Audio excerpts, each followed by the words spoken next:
नमस्ते, मैं हूं सुरेश कुमार एकलवे और आप देख रहे हैं हिंदुस्तान न्यूज एंड टिप्स। नए साल की पूर्व संध्या पर जब पूरी दुनिया जश्न मना रही थी, पाकिस्तानी फौज अपने जवानों की बॉडी ढोने में व्यस्त थी। कल हुए एक भीषण संघर्ष में पाक आर्मी के 6 जवान हुरों की खोज में चल निकले। यह पाक फौज के लिए इतना बड़ा झटका है कि पाक की इमरान सरकार तक सदमे में आ गई है और एक बार फिर से इमरान तालिबान की दोस्ती पर सवाल खड़े हो गए हैं। इतना ही नहीं, अपने 6 जवानों को गंवाने वाली पाक फौज के 4 से ज्यादा सैनिकों की हालत अभी भी गंभीर बनी हुई है।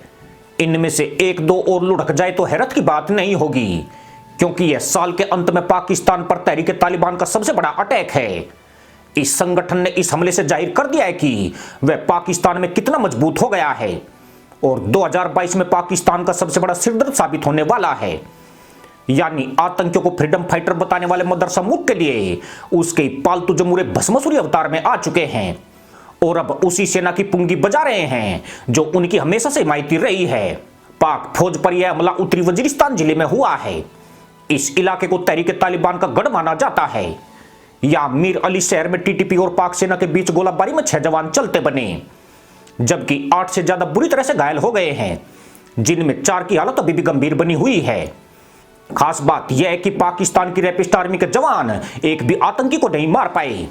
अपनी इसी बेइज्जती से बचने के लिए उन्होंने राह चलते व्यक्ति को पकड़ लिया और दावा किया कि उन्होंने टीटीपी का एक आतंकी हिरासत में लिया है, जिसके बाद पाक सेना पर थूथू सूसू हो रही है। यह बड़ा हमला ऐसे वक्त हुआ है जब पिछले महीने इमरान ने टीटीपी के साथ डील का ऐलान किया था, पर अब यह डील खील खील हो गई है और टीटीपी का कहर पाक की रैपिस्ट आर्मी पर टूट रहा है। दिसंबर 2021 तक की अवधि तक टीटीपी ने कुल 45 हमलों को अंजाम दिया है।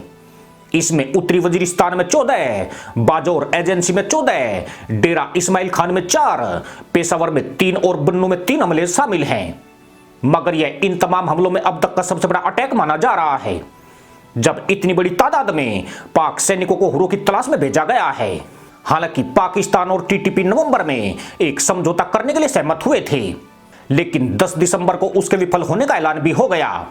टीटीपी ने इमरान सरकार पर सौदे की शर्तों का उल्लंघन का आरोप लगाकर खुद को इस समझौते से अलग कर लिया। टीटीपी की स्थापना 2007 में हुई थी। यह संगठन 2014 के पेशावर स्कूल में हमले के लिए कुख्यात है, जिसमें 150 बच्चों की मौत हो गई थी। पाकिस्तान ने टीटीपी को कुचलने की कोशिश जरूर की, लेकिन वे अफगानिस्तान में जाकर छुप गए। अब काबुल पर तालिबान का कब्जा हो चुका है।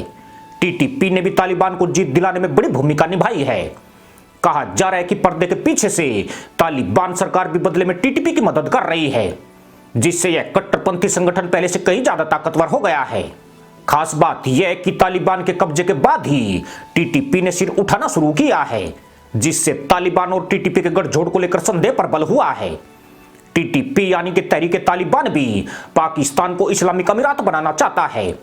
वह देश को पूरी तरह शरीयत से चलाने की मांग कर रहा है, जिसे पाक सरकार पूर्ण करने में सक्षम नहीं है। टीटीपी ने कराची और इस्लामाबाद पर फतेह करने का ऐलान कर रखा है। ऐसे में पाकिस्तानी फौज और टीटीपी के लड़ाकों के बीच फिर से जोरदार संघर्ष की आशंका तेज हो गई है। पाकिस्तान और अफगानिस्तान की सीमा का शांत क्षेत्र लंबे समय से टीटीपी का गढ़ रहा है, जिसका संचालन अफगानिस्तान से होता है। टीटीपी के लड़ाके पाक सेना और सुरक्षा कर्मियों पर हमला करके सीमा पार कर अफगानिस्तान भाग जाते हैं, जिससे सेना उन्हें नहीं पकड़ पाती है। कल हुए हमले में भी यही नीति दोहराई गई है। पाक फौज के 6 जवानों को ठोकने के बाद आतंकी अफगानिस्तान चले गए और सेना हाथ मलते रह गई। आज टीटीपी की तरफ से ऐलान हुआ है कि हमले की शुरुआत पाक सेना की तरफ से हुई है।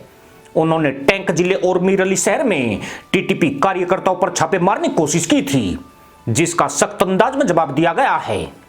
टीटीपी ने कहा कि उसके लड़ाकों ने पाक फौज को भारी नुकसान पहुंचाया है। अब उनके हाथ पूरी तरह से खुल चुके हैं।